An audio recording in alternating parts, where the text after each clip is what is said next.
What's up, folks? How you doing? My name is Carl Shakura. I'm a travel and lifestyle photographer, and today I'm going to give you a little bit of insight into my workflow on how I shoot blue hour portraits using this guy, the Samsung Galaxy S22 Ultra. Okay, so first off, what even is blue hour? Blue hour is that brief window of time between total darkness and right before sunrise or right after sunset, and the light is stunning. It's very beautiful. It usually has a very bluish cast on the environment.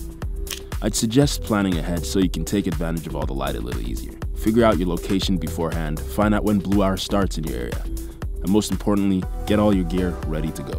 When you're shooting blue hour, because it's so dark, you need a camera with a powerful lens and sensor.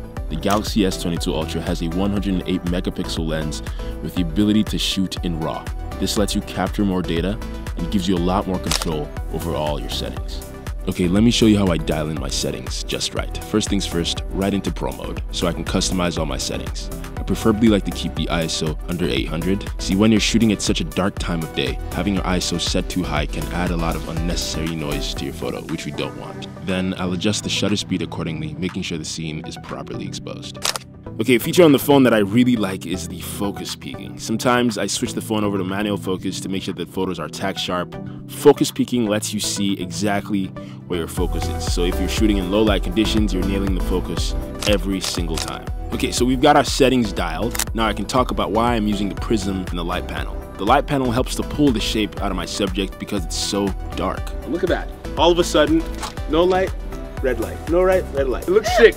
As you can see here, we're getting some nice photos. This is where trick number 2 comes into play. I'm gonna pull out the prism. Take a look at her. See, that looks cool?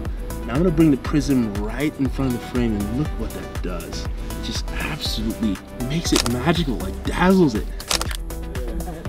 By tailoring our camera settings for blue hour and bringing in some helpful gear, adding a dash of creativity with the prism and the light panel, we were able to capture this brief but beautiful moment in the day.